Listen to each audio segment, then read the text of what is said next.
আসসালামু আলাইকুম, কেমন আছেন সবাই? বেশ কয়েকদিন ভিডিও আপডেট দিতে পারিনি। আজকে থেকে চেষ্টা করব রেগুলার আপডেট দেওয়ার। তো আজকে আমরা দুই তিনটা পেয়ারের ট্রেড প্ল্যান নিয়ে আলোচনা করব। প্রথমে আমরা ইউরো ইউএসডির ডেইলি মার্কেট অ্যানালাইসিস নিয়ে আসি। ইউরো ইউএসডিটা আমরা দেখতে পাচ্ছি যে একটা চ্যানেল ফলো করে আপ হচ্ছে এবং আপার চ্যানেলের টাচ করতেছে, ডাউন হচ্ছে, এবং ডাউন চ্যানেলে টাচ করতেছে, আপ হচ্ছে। সেই বিবেচনায় আমরা বলতে পারি যে এই সব জায়গা থেকে এটা ডাউন চ্যানেলের কাছাকাছি আছে এবং একটা বাই জোনের কাছাকাছি আছে। এই সব জায়গা থেকে আমরা আমাদের মার্কেট কনফার্মেশনের সাথে আমরা এখান থেকে বাই করতে পারি এবং এখান থেকে যদি ফল ডাউন হয় তাহলে মেজর লোর কাছে এই সব জায়গা থেকেও আমরা বাই করতে পারি এবং এসএল ব্যবহার করতে পারি আমরা এই মেজর লোয়ের নিচে 1.0372 এই পয়েন্টের নিচে আমি যদি একটু মার্ক করি যে এই সব জায়গায় এসএল ব্যবহার করা যাইতে পারে। এই সব পয়েন্টে, তো এই সব পয়েন্টে যদি আমরা এসএল ব্যবহার করি, এখান থেকে বাই, এখান থেকে ফার্স্ট বাই, এখান থেকে সেকেন্ড বাই করা যাইতে পারে এইখান থেকে। এবং আজকের মার্কেটের মেজর লো হচ্ছে হলো 372 এবং মেজর হাই হচ্ছিল 533। তো এই ছিল ইউরো ইউএসডির একটা ধারণা, ট্রেড ধারণা পাইলাম। এরপরে আমরা যদি ইউএস অয়েলের দিকে একটু করি, টেক্সাস অয়েলের অ্যানালাইসিস দেখি।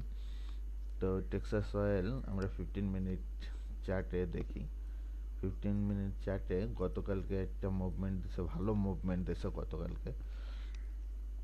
এইসব প্রাইস থেকে মার্কেট হাই হয়ে গেছে, আবার এইসব প্রাইস থেকে এই পর্যন্ত চলে আসছে। স্ট্রাকচার ব্রেক করছে।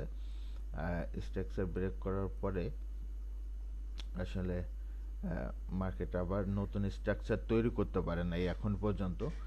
তো এখন যে প্রাইসে আছে অ্যাকচুয়ালি এইখান থেকেও মার্কেট কি ফল ডাউন হয়ে যেতে পারে, এখান থেকে ফল ডাউন হয়ে যেতে পারে। যদি প্রাইস এখান থেকে আপ হয় তবে বাই করার কোনো পরামর্শ নাই। এইসব প্রাইসে পেলে একটা কনফার্মেশন সাথে আমরা এখান থেকে আবার সেল করতে পারি।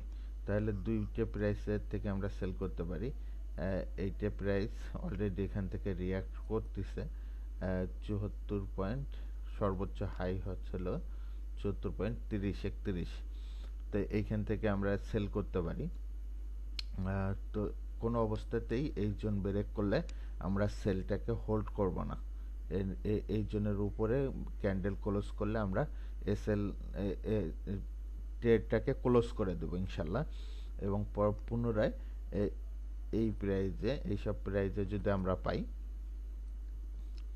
এইসব প্রাইজের মধ্যে যদি আমরা পাই, এই জোনটার মধ্যে পাই, তাহলে আমরা এখান থেকে পুনরায় সেল খুঁজব। তো মোটামুটি ইউএস অয়েলের ট্রেড প্ল্যানটা এরকম ছিল। এবং আমরা কাঙ্ক্ষিত চার্ট, গোল্ড চার্ট নিয়ে একটু অ্যানালাইসিস করি।